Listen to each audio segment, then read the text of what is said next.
If you look at all the business school case studies that we've done, Toyota tried to set up their plant in Fremont. There's a Toyota Numi plant in Fremont. They could never get the same levels of efficiency in Fremont that they did in their Japan plant. So it's not just, hey, CapEx in and transfer some operating system. The software, the people, that matters, and culture matters. I think the US is incredibly good at some things, and they haven't been good at manufacturing for a while. They'd actually have to build up that labor base and that capability in order to do that, and I don't know whether they have the attention span to do that. Welcome to Brave.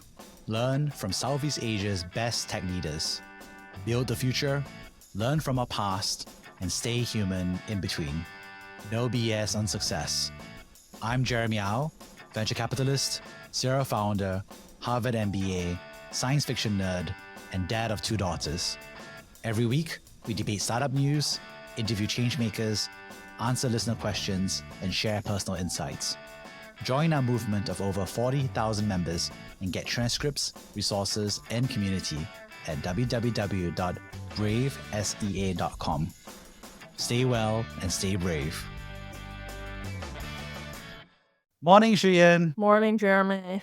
You caught me on a bad hair day. There's always the question that we always have in the morning. We always go, make sure we look amazing. We look amazing, Jeremy. What are you talking about? That's what they say, right? Is that you got a voice for radio and a face for radio as well. What are you trying to tell me? It was more of a generalized statement rather than you specifically. Here we go. So I think this week we want to talk about the big traffic jam in Singapore for container shipping and how it relates to global economics and politics, right? So the big news that's currently, a lot of people who are unaware, is that Singapore's port is at an all-time high of traffic congestion. In other words, there's too many container ships and they're all piling up, they're all trying to get parking, and they're all getting diverted to other ports because of there being way too many ships out there. And newspaper articles are saying that this is due to 3 reasons. One is that the Middle East conflict, where the Yemen's Houthi rebels have been attacking ships. And so ships no longer choose to go through the Suez Canal, but taking a longer route around the Cape of Good Hope at the southern tip of Africa. So in other words, they don't get a chance to refuel or unload cargo anymore in the Middle East ports. So now they have to do it all in Singapore. That's one piece. The second piece is that the new Biden tariffs on China have been increased. And so Chinese exporters are rushing to get containers and try to get the goods into the country before it all happens. And then thirdly, of course, is that there is a lot of supply chain disruption still reverberating, not just after COVID, but also from the China plus one decoupling strategy that a lot of manufacturers are doing in order to do resilience planning against the current US administration policy, but also against the risk of tightening sanctions / tariffs by the US side against China. A lot of supply chain changes, but basically it's showing up in one obvious way, which is a lot of ships parked outside Singapore trying to get in. Yeah, I think it's funny, right? I think for being a port town, and that's our history, we don't actually think that much about it. I mean, I think maybe that's a testament to how diversified the economy has been, right? But if you think about the original purpose of Singapore was to be this deep water British port, and to have all of these kind of pile up is an interesting thing that we haven't seen since the height of the pandemic, when people were seeing the supply chain disruptions. But I think that you had shared an article, Jeremy, which posited an interesting thought around the consequence of global warming possibly being that the ice would melt enough in the Arctic Passage that ships wouldn't have to sail past Singapore anymore to get from Europe to Asia. They could just sail north, the northern route through, and cut a bunch of travel time off of it. And that would be a big blow, I think, to our shipping business. Any thoughts on that? Yeah, it makes sense because, first of all, do you believe there's going to be more global warming, or do you think there's going to be less, right? Climate change is real. At least come at me if you disagree with me. But I'll just say that it's happening. And so ice melts when you do that, and the northern route, the North Pole basically melts when that happens. But yeah, with that happening, there's more ice-free shipping channel. I think it's a no-brainer that the whole route opens up. And I guess the question, of course, is number one is what is the logistical and financial needs to make those routes happen? Because just because you have the oceans open, it doesn't mean that have the ports ready. And so this is the north of Russia, right? North of Canada, north of America. There's not a lot of suitable ports. That's one. And two, of course, there's a lot of geopolitics involved as well. So the people who are most interested in this right now is primarily Russia and China, because Russia has historically always needed a warm water port In other words, they had a lot of ports up in the north and they used to be frozen all the time and for half the year. So they needed a ports in the south around the Crimea region to have access to the southern seas, right? And then for China right now, they're worried about the potential of a naval blockade of energy and imports via the Straits of Malacca around Singapore and Malaysia by the US if there's a military conflict. And so they would love to have more access to the northern route to give them access to global trade. And of course, there's also currently spurring China's huge investments in the Belt and Road Initiative, basically building out infrastructure, road links, rail links across Thailand, Cambodia, Vietnam, Malaysia. So a lot of geopolitics is definitely happening right now that impacts Southeast Asia a lot. I just got back from 2 weeks in China, and can I just say that their ability to build infrastructure is amazing. And yeah, really like second to none. So I really hope they can build the railway all the way to Thailand and Malaysia. I think that would be awesome. Yeah, but it's not so good for Singapore for some ways because if you're moving freight primarily through the ship, then having a railway link is not a net positive to Singapore in a weird way. Of course, Singapore can't do anything about it. This is an interesting dynamic. Yeah.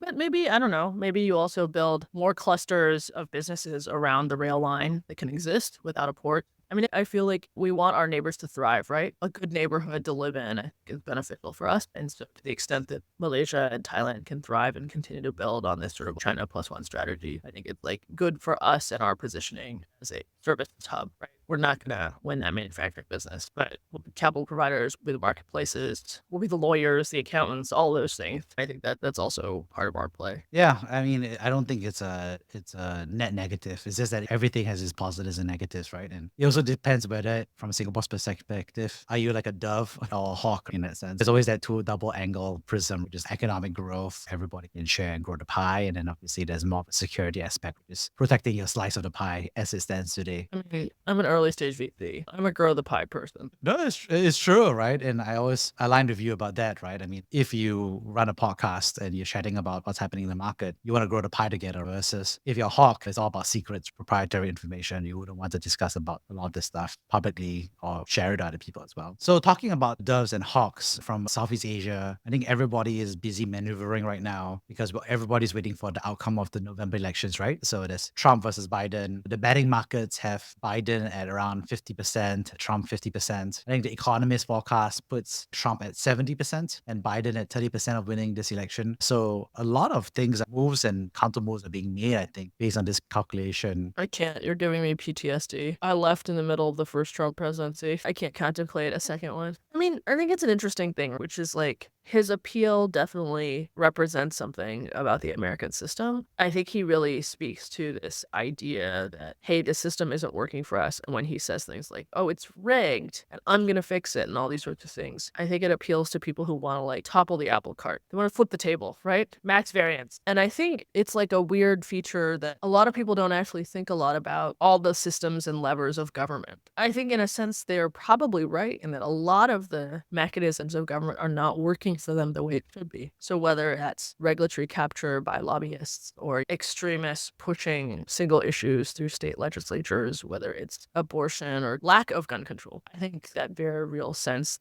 there that he's tapping into. And then I think there's a bunch of opportunistic people who are like, you've seen this long record of never Trumpers turn into Trump endorsers, right? When they start out being like, oh, he couldn't possibly, I'm horrified. And then they're like, oh, no, he's going to be, I better get on the train. Otherwise, I'm going to be left out in the cold. And so I don't know. I think it's like a profoundly distressing thing that neither, like the Republican Party does not have a better candidate, that they thought they could put up with the MAGA arm, and yet they can't control it. Now they can't put in their more traditional moderate candidates. They have to live with him. And so then they have to do all these like crazy contortion to sort of justify why they're still supporting him. His support increased after he was convicted. I mean, it's so crazy that the leader, the potential future president of the US could be a convicted felon. And people are like, yeah, totally fine. It was rigged. So it's sort of like, if I win, it's not rigged. If I don't win, it is rigged. The whole thing is totally logically ridiculous. But that's not really what's happening. It's not about logic, it's about feeling. I don't know. Concerns my Singaporean heart that craves order order and logic. Yeah, it's not an easy topic at all. It reminded me of this article I was reading in The Economist last night, and it was talking about business leaders, and it was talking about the Trump wager, Pascal's wager. And basically what they're saying is that business leaders are basically making a choice, which is that they are making moves on assumptions that if Biden wins, they will get penalized for what they're doing right now. If Trump wins, then they'll be penalized for any moves they do that's anti-Trump. And so from their perspective, as a result, business leaders are either staying very, very neutral or working or collaborating with Trump as well, because they feel like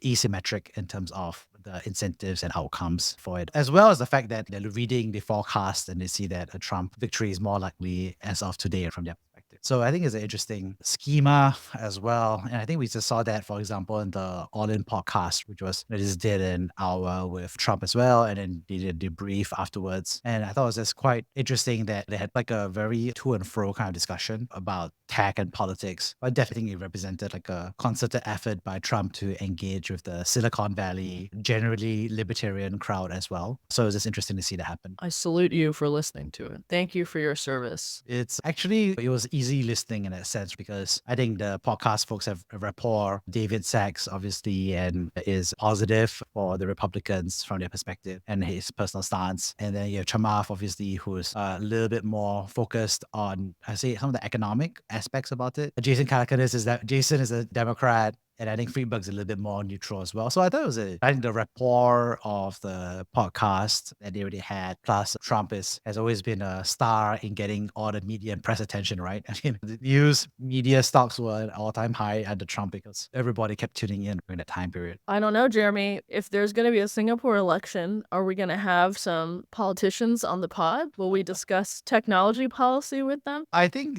interestingly, I have a good friend of mine, which is the Yala Bhat podcast, Haresh Chelani. He was on a podcast before. And I was just also scrolling through recently, and Singapore has opposition party member from PSP party, Leong Man Wai, and he was on the podcast chatting, and he basically had to apologize for a remark that he had said and clarify that it was a joke rather than a real statement. But I thought he does a great job having a very kind of very frank, real, a bit of comedy, very simple, straightforward conversation. So I think politics is always an interesting piece. And from my reflection is two pieces, is that a technology podcast is two things, right? One is talking about technology for a general audience. That's one, or talking about tech for the context of a techie podcast. The second piece is that as a tech podcast, you do represent the techie customer persona who may not just interested in tech, but also have similar thoughts or questions about global geopolitics and parenting and other stuff that doesn't feel like it's particularly about tech, but has an angle. And I think politicians do have a very strong outcome on the rules and regulations involving tech. So maybe not, and I wouldn't say no to somebody who's a politician that has a strong point of view on technology coming on the podcast. All right,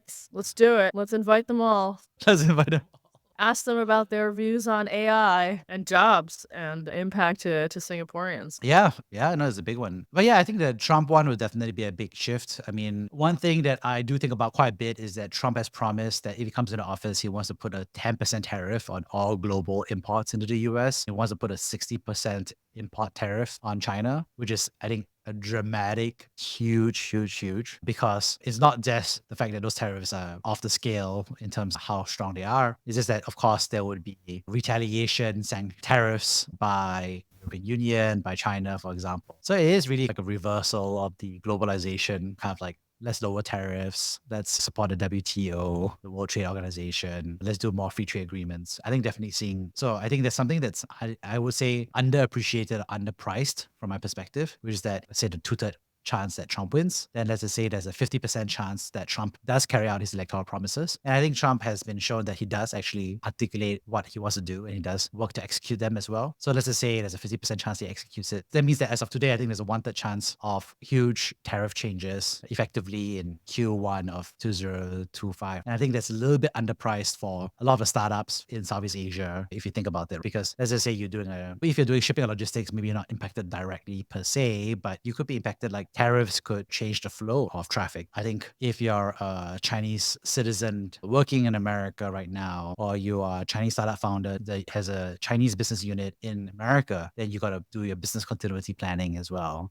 I You think they're know, all yeah. doing that, right? I mean, maybe I discount that, but separate from the retaliation, that actually has a real impact on actual American everyday consumers. Like, that will just raise prices in the US, right? And inflation is the other thing that they're trying to fight. And so I don't know. I find it hard to believe that he will do it across the board. I think it's actually quite hard to decouple China from the US. I think if you tried to only consume made in the US items, you would consume way, way, way less and at much higher prices. So I don't know. And I think for the Chinese companies, I think they all know that, right? Like, GPs and funds that I know have spent time reconstituting their LP bases because of CFIUS and because of fears that the environment could get worse, and people choosing to go public, like Shiyan filed on London, like people trying to. I think everyone is preparing for that. What would you expect to see if it were priced correctly in your mind? I think in that world, it'll be a mixed outcome for Southeast Asia, right? So it depends on how he plays out. So I think Trump has made kind of like unpleasant noises about Vietnam. So he feels like a lot of the Vietnamese exports are China linked, which is true. I think a lot of Chinese factories are moving to Vietnam, for example. So it depends on whether Vietnam is caught in that crossfire, which is that it gets lumped under that But piece. Chinese factories are also moving to Mexico to take He's advantage of also going after NAFTA. Mexico. He's also going after Mexico. He's basically made the same complaint. He was like saying Mexico is full of Chinese factories. I think it's not just the country of location, which is how historically it's done, but it's also like the fact that Chinese capital, Chinese knowledge, Chinese management. So he's going to try to hunt that down to some extent. So I think that's the tricky part of this situation. It's very mixed. So I wouldn't necessarily know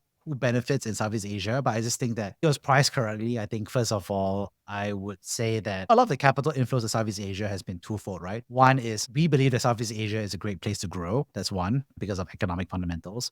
And the second piece is we want to have an investment in Asia, but we don't want it to be in China because we're worried of the monetary links and so on and so forth by the government policy, right? So I think it was priced correctly. Probably is more upside for India, I would say, because it implies that more money would flow to India because they can't access China or China linked countries in Southeast Asia. That could be one angle I could see it being priced. I think another way of being priced as well would probably be more like domestic manufacturing. So if that export is a 60% on China and 10% on global, then probably you see more Chinese companies leaving China and setting up shop in Southeast Asia, probably. You Oh, know, for sure. But, they're also doing it in the US. Like, yeah. they're opening factories in the US. And I think this is I don't know. At what point does the American population say, this is ridiculous? This doesn't actually make sense as policy. Or you're just like, throw up your hands and be like, oh yeah, 4 more years of madness. And then he'll be termed out. And maybe we'll see what we have to deal with. I think it's crazy. But I mean, I did talk to friends in China who are like, oh yeah, China's so ahead in some industrial areas. They're thinking about going to the US and starting a business there and using Chinese technology. Since the US is going to invest in reindustrialization, why not take advantage of that additional investment and that macro and leverage their assets, which is industrial know-how from China, and build in the US? And I was like,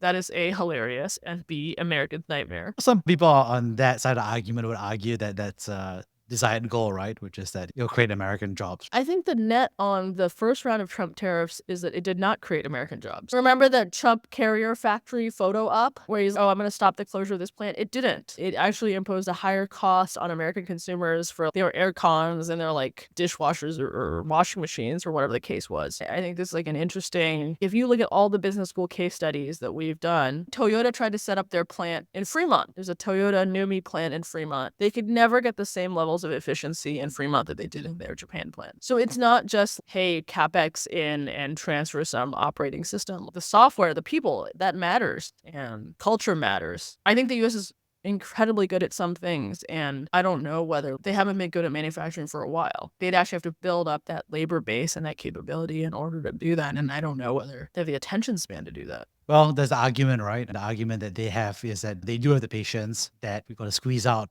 one end, which is the China end, and then subsidize on the US side the reindustrialization. But like you said, I think there's a lot of dynamics where American MNCs have to balance that. I think the key learning for me is watching, for example, of Taiwanese companies leave Taiwan because again, there's risk of conflict and so on and so forth. And they want to set up American plants, but they're finding it easier to either build those factories either in China or in Korea or in Japan because the labor base is more similar in terms of the composition, but also there's a lot more science and engineering engineers that you need to have. And then you need obviously the government planning, the policy, energy, the water usage. Yeah, you need and the all those things grid. are hard to Basic replicate. stuff. Yeah. You need industrial parks and you need the supplies to be there as well.